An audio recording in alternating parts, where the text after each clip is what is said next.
अटल जी कहते थे, राजनीति सत्ता के लिए नहीं बल्कि सेवा के लिए होती है। और आज यही विचार राष्ट्र प्रेरणा स्थल बन के खड़ा है, जिसका उद्घाटन लखनऊ में पीएम नरेंद्र मोदी ने अटल बिहारी वाजपेयी जी के 101वें जन्म दिवस पर किया। यहाँ ये तीन मूर्तियां नहीं खड़ी बल्कि विचार खड़े हैं। अटल बिहारी वाजपेयी के, डॉक्टर श्यामा प्रसाद मुखर्जी जी के और पंडित दीनदयाल उपाध्याय के। इन तीनों का एक ही मकसद था, एक ही विचार था कि राष्ट्र सर्वोपरि। तो आज का लेक्चर इन्हीं तीन महान नेताओं को डेडिकेटेड है और आज के लेक्चर में हम बात करेंगे राष्ट्र प्रेरणा स्थल की भी। तो चलिए शुरुआत करते हैं, देखते हैं राष्ट्रीय प्रेरणा स्थल आखिर है क्या। अक्सर हम लोगों ने देखा है कि हमारे इतिहास में उन नेताओं को बहुत ज्यादा जगह नहीं मिली जितनी की जगह मिलनी चाहिए। कुछ नेता ऐसे हैं जिन्होंने अपना पूरा जीवन राष्ट्र को समर्पित कर दिया था। कुछ नेता ऐसे हैं जिन्होंने हर समय, आंखें खोलते समय, बंद करते समय, हर वक्त सिर्फ राष्ट्र के हितों के बारे में सोचा है। लेकिन हमारा इतिहास उन्हें भूलने की पूरी कोशिश कर रहा है, उन्हें उतना ज्यादा याद नहीं किया जाता है। लेकिन आज राष्ट्र प्रेरणा स्थल में ऐसे ही तीन महान नेताओं को जगह दी गई है। पीएम नरेंद्र मोदी ने अटल बिहारी वाजपेयी के 101वें जन्म दिवस पर ये एक राष्ट्र प्रेरणा स्थल का उद्घाटन किया है लखनऊ में। वैसे तो ये कहा जा रहा है कि ये अटल बिहारी वाजपेयी जी को डेडिकेटेड है, लेकिन ये कहना थोड़ा गलत होगा, क्योंकि इस प्रेरणा स्थल में अटल बिहारी वाजपेयी जी के साथ श्यामा प्रसाद मुखर्जी जी और पंडित दीनदयाल उपाध्याय तीनों को उतनी ही जगह दी गई है, उतना ही सम्मान, उतना ही मान दिया गया है। तो ये राष्ट्र प्रेरणा स्थल गोमती नदी के किनारे बसा हुआ है, गोमती नदी के किनारे बनाया गया है।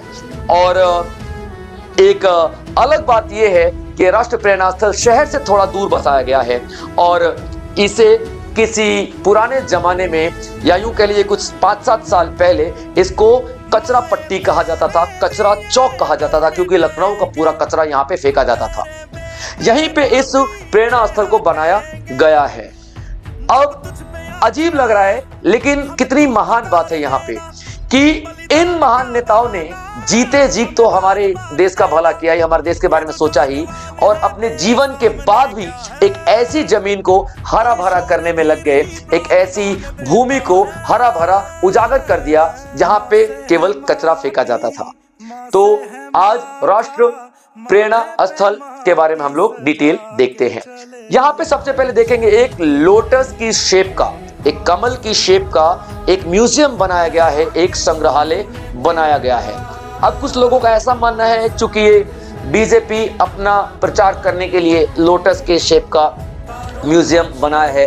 कुछ लोगों का ऐसा कहना है कि भारत की जितनी भी विविधताएं हैं, जितनी भी यहाँ पे डाइवर्सिफिकेशन है भारत की, वो एक एक पेटल्स जो है कमल के उसमें दिखाई गई हैं।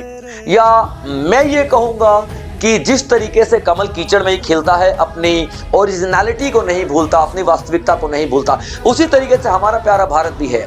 यहाँ अंग्रेजों के गुलाम होते हुए भी, या फिर पुर्तगालियों के अंडर में रहते हुए, फ्रेंच के अंडर में रहते हुए, डच के अंडर में रहते हुए भी हमारा भारत आज भी उतना ही खूबसूरत है जितना कि कई सदी पहले हुआ करता था।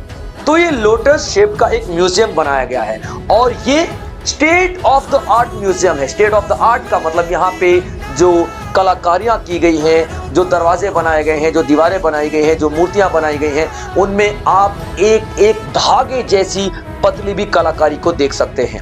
इतनी महीन कलाकारी यहाँ पे किया गया है और 98,000 स्क्वायर फीट में तकरीबन इसको बनाया गया है। और इस म्यूजियम में हमारे भारत की वो यात्रा दिखाई गई है, जो नेशनल जर्नी दिखाई गई है। जब अंग्रेज भारत में हुआ करते थे, हमने किस तरीके से अंग्रेजों के खिलाफ जंग लड़ी, अंग्रेजों के खिलाफ संघर्ष किया, स्ट्रगल किया और आज़ादी हासिल की। आज़ादी हासिल करने के बाद हमारे सामने जो बड़ी चुनौतियां थी, जिसमें सबसे बड़ी चुनौती ये थी भारत की एकता। तो किस तरीके से हमने भारत को एक किया, किस तरीके से हमने भारत के 565 रियासतों को एक सूत्र में बांध करके एक पॉइंट पे, एक मंच पर जो कि भारत है, लाकर रख दिया। किस तरीके से भारत दुनिया का सबसे बड़ा लोकतंत्र बना, डेमोक्रेसी बना। किस तरीके से भारत की गवर्नेंस चली, ये म्यूजियम हमें ये सब कुछ बताता है। यहां पर गुड गवर्नेंस कॉन्सेप्ट को भी दिखाया गया है, यहां पर गुड गवर्नेंस कॉन्सेप्ट को भी दिखाया गया है, यानी कि जो एक अच्छी सरकार होनी चाहिए, एक ऐसी सरकार होनी चाहिए, एक ऐसा शासन होना चाहिए जो लोगों के लिए हो, एक ऐसा शासन होना चाहिए जो या फिर जिसमें लोगों का भरोसा हो, जनता का भरोसा हो। ये अटल बिहारी वाजपेयी ने ये कॉन्सेप्ट दिया था। और ये कॉन्सेप्ट अटल बिहारी वाजपेयी ने कहां से लिया था, तो 1992 में वर्ल्ड बैंक का एक शासन और विकास नाम की रिपोर्ट आई थी। वर्ल्ड बैंक का एक रिपोर्ट आई थी, कौन सी, शासन, ठीक है, शासन और रिपोर्ट, शासन और विकास पर रिपोर्ट आई थी। और इसी में वर्ल्ड बैंक ने बात की थी गुड गवर्नेंस की, और यही गुड गवर्नेंस अटल बिहारी वाजपेयी ने अपनाया अपने शासनकाल। तो ये पूरा एक म्यूजियम जो है वो आइडियाज दिखाता है, वैल्यूज दिखाता है, किसके जीवन दिखाता है, किसके, तो इन तीन महान नेताओं की। चलिए देखते हैं इन तीन महान नेताओं की जीवनियों के बारे में, इनका जीवन कैसा रहा और क्या कहते हैं।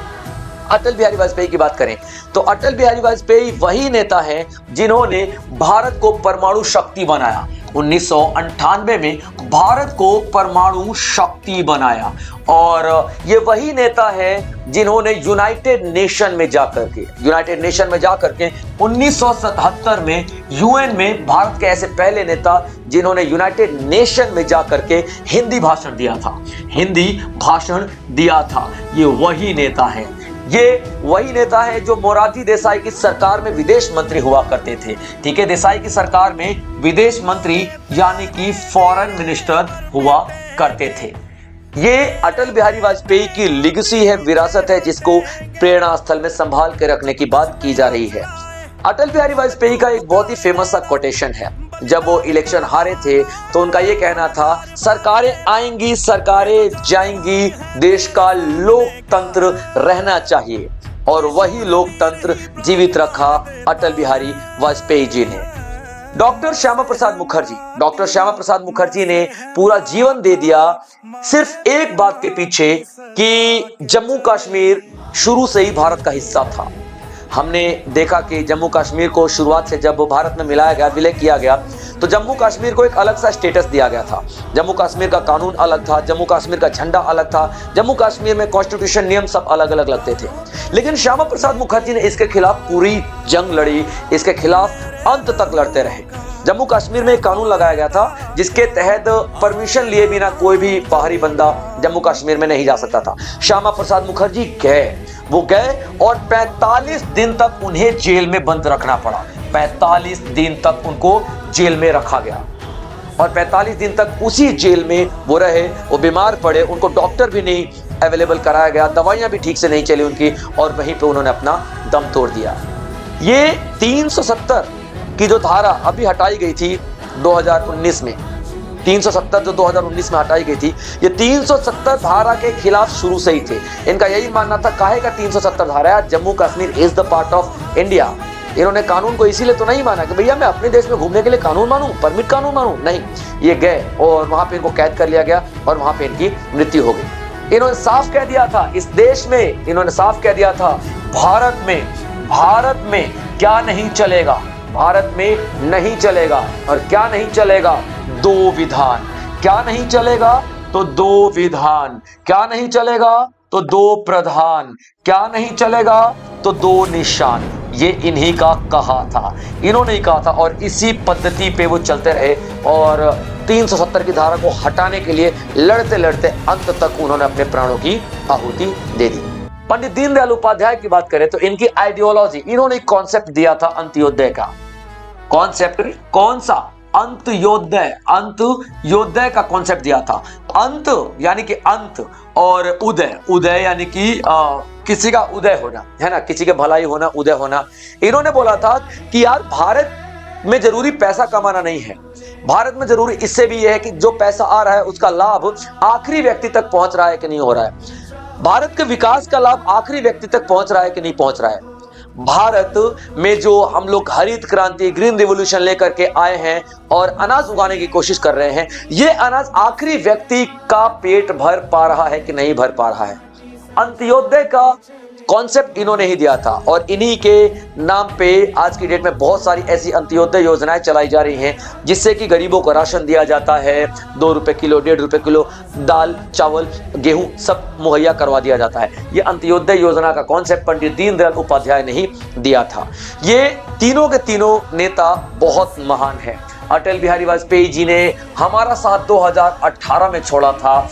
श्यामा प्रसाद मुखर्जी जी ने 1853 में हमारा साथ छोड़ दिया था और 1900 ठीक है बच्चों, 1953 में और 1968 में पंडित दीनदयाल उपाध्याय जी ने हमारा साथ छोड़ दिया था। लेकिन बड़ी ही दुखद बात है कि श्यामा प्रसाद मुखर्जी जी जिस तरीके से 45 दिन जेल में रहते हुए अपने प्राण दे दिए, पंडित दीनदयाल उपाध्याय जी की मृत्यु कैसी हुई थी मैं आपको बताता हूं। ये जा रहे थे अपने घर या किसी मीटिंग में जा रहे थे, तो एक उत्तर प्रदेश में मुगल सराय नाम का रेलवे स्टेशन है, वहां पे ट्रेन रुकी, न जाने क्या हुआ ट्रेन में, और कुछ समय बाद ही इनका पार्थिव शरीर मिला, इनका मृत शरीर मिला। आज तक पता नहीं चला कि इनकी हत्या किसने की और आज तक पता नहीं चला कि इनकी मृत्यु क्यों हुई, आज तक नहीं पता चला है। यह हमारा दुर्भाग्य है कि ऐसे महान नेता के बारे में हमें अभी तक नहीं पता है। यही वजह है कि मुगलसराय जो रेलवे स्टेशन है उसका नाम बदल के पंडित दीनदयाल उपाध्याय मुगल रेलवे स्टेशन कर दिया गया है। ये तीनों मूर्तियां बनाई गई हैं उन्हीं 3 महान नेताओं की आइडियोलॉजी को दुनिया तक पहुंचाने के लिए, हमारी आने वाली जनरेशन तक पहुंचाने के लिए, जो कि 65 फीट की है, तीनों ब्रॉन्ज की बनी हुई है और इन्हीं 3 महान नेताओं की आइडियोलॉजी को दिखाते हैं। ये प्रेरणा स्थल इसीलिए इंपॉर्टेंट है क्योंकि प्रेरणा देता है कि हमारे आने वाली जनरेशन बिल्कुल इन नेताओं के बारे में याद रखें, हमारी आने वाली सरकारें इनसे कुछ सीखें और अपने राष्ट्र के लिए काम करें। हमारी आने वाली सरकारें इन्हीं सारे आइडियोलॉजी पे काम करें, इन्हीं के आइडियाज पे काम करें और इन्हीं की फिलॉसफी पे चले और हमारी आने वाली जनरेशन को ये बात समझ में आए कि भारत उसूलों पे चलने वाला एक देश है, भारत में राष्ट्रवादी नेताओं की कमी नहीं है और इस तरीके की भावनाओं का हमेशा सम्मान होते रहना चाहिए। अभी देखिए जो 1924 ठीक है 25 दिसंबर ये हमारे अटल बिहारी वाजपेयी जी का जन्म दिवस है और ये तो मैंने आपको बताया प्रेरणा स्थल का उद्घाटन तो किया जा रहा है, ये अलग बात है ना, ये तो है ही इंपॉर्टेंट। इसके अलावा एक किताब भी रिलीज की गई है, इस किताब का नाम क्या है? सनातन संस्कृति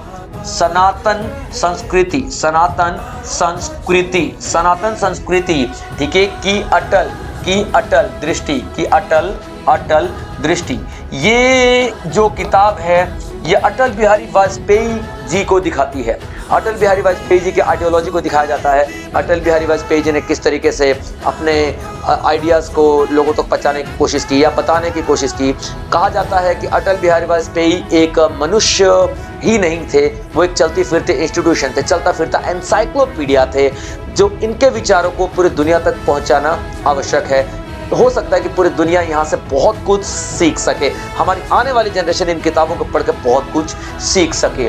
तो ये किताब जो है लिखा गया है वासुदेव देवनानी ने, लिखा है वासुदेव देवनानी ने, ठीक है बच्चों, वासुदेव देवनानी ने जो कि राजस्थान की speaker of the legislative assembly है, राजस्थान के लेजिस्लेचर का स्पीकर भी हैं। और इस किताब का विमोचन किसने किया है, लॉन्च किसने किया है? तो सीपी राधाकृष्णन ने, सीपी राधाकृष्णन कौन है आप सभी को पता है, यहाँ हमारे उप राष्ट्रपति हैं।